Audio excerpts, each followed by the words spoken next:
Good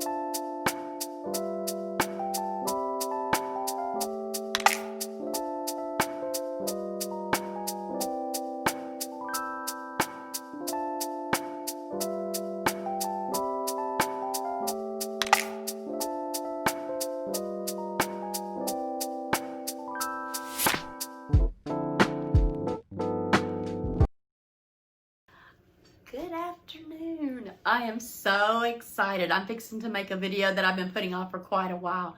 And you might be wondering, well, why are you making macaroni and cheese if you're low carb and keto? Well, life is about balance and tradition, and there is nothing like loving from the oven. And this recipe was taught to me by my mom. I've taught all my girls, and I'm actually making this video to teach my new daughter-in-law. So let's get at it. In case you've never made elbow macaronis before, 1, just follow the instructions on the box, but 2, make sure to really salt the water. When the water comes to a rolling boil, then go ahead and put in your noodles and cook them till just al dente. Since they're going to go into the oven, we want to make sure that there's a little bit of bite left to them so they can take on the flavor of the sauce. Sometimes when you've been cooking all your life, you forget that not everybody knows what you know in the kitchen. And just in case, that's a colander right here. This is my colander. This is what we're going to take over to the sink and drain the noodles in when they're done.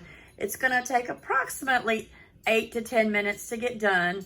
And then after we drain them, which is, by the way, 1 pound of elbow macaronis, then we're going to pour them into here and put in 1 stick of butter. I cannot tell you guys how many Christmases, Thanksgivings, Easters this dish represents. You know, we have many dishes that we like during the holidays, but this is one of those. It's right up there with banana pudding. We pretty much have banana pudding every holiday, macaroni and cheese every holiday, and, you know, usually a turkey or a ham. And actually, if I were to list everything, the list would be endless, but this is one of those special dishes that, I don't know, it just brings back a lot of memories. It was one of my dad's favorites. It's one of my favorites. The next thing that we're going to add is going to be pepper. And I can't give you an exact on pepper. You'll just have to do it to taste. It's a dish that takes pepper pretty well. Probably, if I had to guess, a good teaspoon, 2 teaspoons. And a lot of this dish, the way that we always made it as a family, was without measurements. So that's the hardest part of showing you guys how to do it, is actually giving you measurements. And I've tried. I mean, I have them down a little bit, but things vary depending on the noodles, depending on how soupy it looks on a certain day. But the next thing that we're going to add is the cheese. And I did weigh the cheese out, but it's still just about, what does it look like? What does it feel like? This is about 1.5 pounds in this bag, and we're going to see how much of this we're going to actually use. My guess is most of it, I know for sure, at least 1 pound. The ratio, if we were just giving a ratio, would definitely be 1 pound of noodles to 1 pound of cheese, but we love cheese. So the chances are good that we're going to add extra cheese. But let's see what we got so far. Oh, and before I forget to tell you, I did preheat the oven to 375. When we add all these ingredients, we're going to put it in the oven covered with tin foil for about 30 minutes. Then we're going to take the tin foil off, look at it, and if it's close to done, we'll take the lid off and give it about 15 more minutes without the foil so it can get a nice crust on it. And like I said, I've had a feeling we're going to use most of this cheese. Okay, we are. Cheese in. And you can save some for the top to make it look pretty. But for us, it's not about pretty, really. It's just about being delicious and moist and creamy. And it reheats real well. You think when it's cold, like, oh, this is not so delicious. But just a quick zap in the microwave, and it brings it right back to life. And you can't get it wrong. If you add less cheese, no problem. If you add a little bit more, it's still no problem. It is a very forgiving dish. Now, I'm fixing to pour in 2 beaten eggs with a little bit of our evaporated milk in them. I've already beaten them.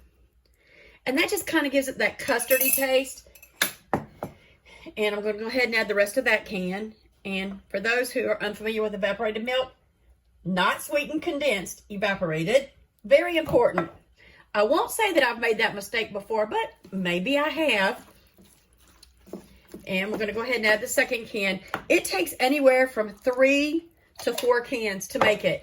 And the reason I can't give you an exact is, like I said before, it just depends. Sometimes the noodles need more milk, and other times they need less milk. What's some of your favorite holiday dishes? I'd love for you to put it down in the comments. And also, while I'm thinking about it, we are really trying hard to make this channel something that you guys can like and we can help and y'all can learn. So we'd love some of your ideas down in the comments as well. If you find the content useful, please like and subscribe and share, and it really helps. We're new at this. We're low on the learning curve still. But you see, it looks soupy, but it's not too soupy.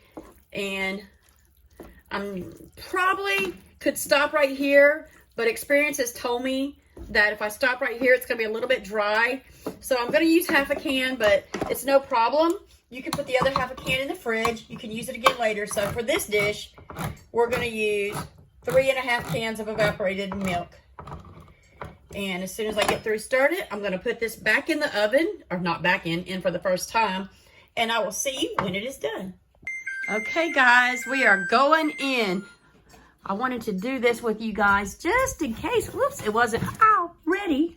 Don't use a wet rag in the oven. Oh, yeah, it's definitely ready to be browned on the top. Oh my gosh, this looks and smells so good. The only sad part is I'm not going to eat any of my own cooking. But let me show you guys. It's still a little bit soft, but that's okay because it sets up as it cools. I hope you were able to follow the directions as I went along, but just in case, I'll list the ingredients down below in the directions. And I would just like to encourage you and leave you with this thought. We all know 2020 has been a year. It has been probably the year of all years, at least in my lifetime it has been. Remember to love big, embrace all that is good, be blessed, and have a Merry Christmas.